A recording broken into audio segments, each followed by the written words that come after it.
Dans cette vidéo, on va parler de précision. Comment augmenter ta précision au combat. Cette vidéo sera importante pour toi si justement si tu souhaites frapper plus efficacement tes adversaires. Ça peut être un grand problème justement. Bon nombre de personnes qui viennent dans mes camps. D'ailleurs, j'ai un camp qui aura lieu en fin juillet. Si tu souhaites en savoir plus, c'est dans la description.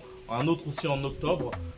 Tout est dans la description. Et bon nombre de personnes qui viennent dans mes camps ont justement ce problème de n'être pas synchro avec leur adversaire. Ça veut dire que lorsqu'ils voient un trou et qu'ils souhaitent justement dégommer cette partie-là, et ben leur adversaire ou est déjà parti ou leur riposte rapidement. Donc le but de cette vidéo justement c'est d'améliorer ta précision grâce à la totalité de ton corps. Et donc on en parle tout de suite.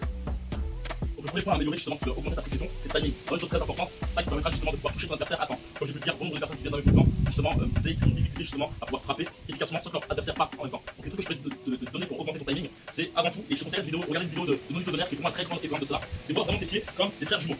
Ou plutôt le fuis-moi, je te fuis. Suis-moi, je te fuis. Tu vois le truc très amour rationnel. Il faut voir tes pieds comme cela. Et vraiment avoir cette habitude justement à toujours avoir la même distance. Tu peux, si tu souhaites mettre des cordons, j'avais fait une vidéo où j'avais des cordons justement sur mes pieds. Et c'est un bon moyen justement de travailler ton positionnement de pied afin d'être plus efficace. Le timing se joue vraiment avec les pieds. On peut aussi y mettre aussi les genoux qui sont très importants pour moi. Les genoux te permettent justement d'avoir une plus grosse cohésion avec ton corps. Tu vois, c'est très difficile d'avoir justement un bon déplacement sans avoir de bons genoux. Lorsqu'on est justement, comme disait Mohamed Ali face à Foreman, le côté Robocop de Foreman, c'était le fait qu'il n'y ait pas forcément une grosse utilisation des genoux, même si Foreman c'était quelqu'un qui percutait. Mais voilà, vraiment en n'oubliant pas aussi les talons.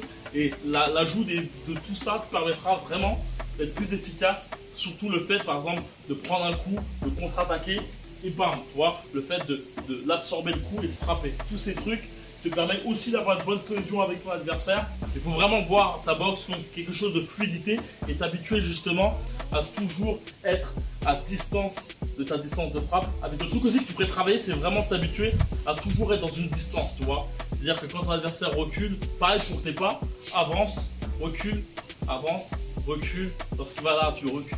Apprendre vraiment à être toujours en cohésion avec ton adversaire et même de prévoir les mouvements qu'il pourrait faire. Et ça qui te permettra justement d'être plus efficace que le fait de partir au loin pour revenir vers un but. Ça rejoint un autre point aussi, c'est le fait d'être trop crispé. Je vois beaucoup de personnes se focus uniquement au niveau du haut du corps. Ça n'amène pas justement à avoir une robustesse au niveau de ta boxe. Parce que au bout du compte, ça rejoint le fait d'être comme, entre parenthèses, Foreman, parce que ça reste une légende de la boxe, Foreman. Mais je retiens les mots que pouvait dire Mohamed Ali. Mais le fait d'être trop crispé au niveau du haut du corps permettra justement pas d'être puissant.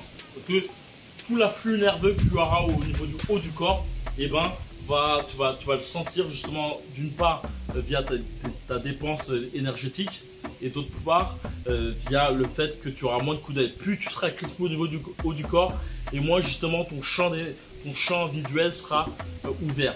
Tu peux regarder les boxeurs qui sont le plus fluides ont tendance justement à avoir les mains baissées. Un autre défaut que je vois aussi beaucoup chez les personnes que je peux coacher justement durant mes bootcamps, c'est le fait d'avoir uniquement le crochet serré. Il y a un bon nombre de personnes qui ont du mal justement à pouvoir donner des crochets larges mais tout aussi puissants. Ils sont uniquement focalisés, et ça je le vois en pas d'ours. Des fois je fais en sorte de les piéger et je leur dis fais un coup large et je me mets assez loin pour que les obliger justement à faire des crochets comme ça et ils n'arrivent pas. Donc le truc que je pourrais te conseiller, c'est vraiment de te dire que déjà de base, le crochet c'est vraiment uniquement le bas de ton corps. C'est vraiment le bas de ton corps qui envoie et tu peux faire ce genre de mouvement qui est très intéressant, qui te permet justement de comprendre, tu vois. Ça c'est un mouvement que tu peux faire et qui peut justement faire un semblant de crochet. Mais le truc qu'il faut vraiment te dire, c'est que le crochet, c'est justement ce mouvement, mais c'est à la fin que tu contractes. Il faut t'habituer justement à contracter lorsque tu touches ton adversaire. Ça te permettra d'une part de comprendre que tu vois, là, j'envoie mon crochet, là, j'envoie mon crochet pareil, tu vois, bam, hop, hop, hop, hop, hop, hop. Vraiment t'habituer à avoir justement cette possibilité d'avoir une variante de coups et pas uniquement ça, tu vois. Et imagine-toi que globalement, tu fais une claque. Pour justement envoyer un crochet large, c'est une claque que tu envoies. Tu vois pas, le but c'est pas de faire ça, mais c'est juste avec cette totalité de ton corps pour envoyer ton crochet, quoi. Un autre point aussi très important, c'est le fait de ne pas toujours toucher la tête. C'est vraiment le point qui te permettra justement d'être plus efficace. J'avais montré une vidéo où je te faisais une analyse d'un combat que j'avais perdu, où c'est un combat une grande difficulté parce que je voulais lui dégommer la tête. Néanmoins, c'est par la suite, c'est l'une des leçons que j'ai appris de par aussi mon professeur, mon coach, c'est que il fallait penser à autre chose que la tête. Et le torse peut être un bon moyen justement de toucher ton adversaire. C'est-à-dire que toucher cette partie-là avec des crochets overhand, coucher même tout ce qui est épaule, qui permet justement au fil des rounds que ton adversaire justement baisse les mains, toucher la gorge, tu vois cette partie-là, triangle d'or, tu vois, cette partie-là c'est très difficile, tu vois, c'est très mobile, mais plus tu descends et plus justement cette partie-là, eh ben, elle reste en fait, tu vois, la ligne il reste toujours là. Et c'est un bon moyen, en plus la gorge, qui dit gorge dit en même temps menton. Et donc voilà, habitue-toi à focus premièrement, imaginons 70% sur le torse de ton adversaire. Tu peux même dès entrée du combat envoyer des grosses droites sur le corps, le cœur même de ton adversaire pour pouvoir justement déstabiliser. C'est difficile, tu vois, de prendre de grosses droites au niveau du plexus. Ça joue au niveau de la respiration, ça joue au niveau du stress, surtout en début de combat. Et puis après, au fur et à mesure de monter, tu vois, tu peux donner des coups là et en même temps un crochet là, tu vois, bam bam, et tu vois un overhand au niveau de la tête.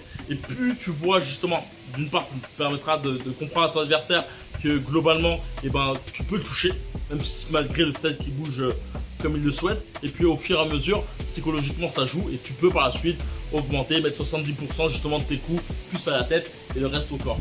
Et le dernier point que je voulais te dire, c'est que tu n'es pas obligé de visser tes coups tout le temps. Moi, j'aime bien dire que les crochets, je les aime bien visser parce que juste cette petite finalité au niveau des crochets, ça te permet d'augmenter la puissance. Chaque mouvement permet d'augmenter la puissance. Mais il y a un truc qui est très intéressant, c'est que globalement, si tu veux gagner en précision, par exemple, tu veux frapper au niveau du plexus, tu n'es pas obligé de mettre l'hypercut comme ça. Tu peux mettre l'hypercut comme ça, comme j'aime bien te dire, comme si tu enfonçais un couteau. Ça te permet d'une part, tu vois, le gant, il est comme ça et ça permet plus de chances de rentrer. De même aussi pour les coups au niveau du foie. Tu n'es pas obligé de visser. Là, c'est même très intéressant de pouvoir frapper justement derrière le coude en n'oubliant pas.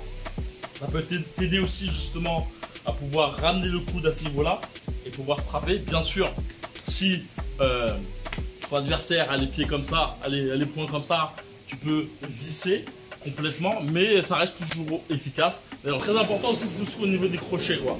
Habitue-toi à avoir des crochets, tu vois, là, vraiment habitue-toi à avoir des crochets avec plusieurs angles. Et quand je te dis ça, c'est vraiment au niveau de la totalité de tes coups. Tu peux avoir aussi des hypercuts larges. Habitue-toi à vraiment pas être crispé au niveau du haut du corps. Donc voilà, ça que je voulais te dire. Comme j'ai pu le dire en début de vidéo, j'ai un bootcamp qui aura lieu en fin du mois de juillet. Si tu souhaites y participer, c'est dans la description. Il suffit simplement de cliquer dans le premier lien dans la description. Le but de ce bootcamp, c'est de te permettre justement d'améliorer ta technique, mais pas que. Mais vraiment l'aspect aussi social entre nous, entre personnes qui aiment la boxe, afin de te faire connaître justement le mood de Rio de Janeiro. Mais la chose que je voulais vraiment te dire, c'est que c'est vraiment un bootcamp personnalisé. Je suis vraiment derrière tes côtes. Comme tu peux le voir justement dans le premier lien dans la description, tu peux voir justement avant tout l'atmosphère du coin. Tu peux avoir aussi voir les derniers avis des participants qui ont justement intégré le bootcamp en février dernier. Et d'ailleurs, tu pourras avoir aussi l'avis de Rémi une semaine après son passage via ce camp d'entraînement. Mais l'objectif premier de ce bootcamp, c'est de te permettre justement de devenir plus instinctif dans ta boxe. De te faire comprendre des choses que tu ne vois pas. Prendre conscience est le meilleur moyen justement de t'améliorer. Il est très difficile de trouver une clé dans le noir. Mais quand il y aura beaucoup d'exercices pour te permettre de te cadrer tout seul.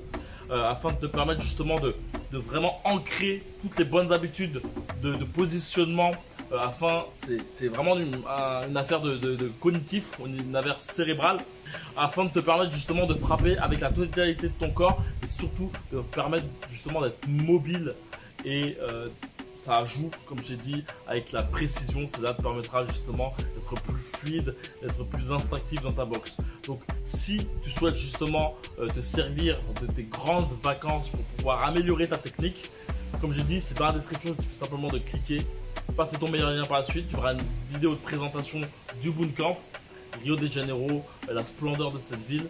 Et par la suite, il y aura toute une feuille d'explication de ce Bootcamp. Ça permettra aussi de savoir qu'est-ce qu'ont pu faire les autres auparavant, leur avis surtout, et tout ce qu'on va faire durant ce Bootcamp.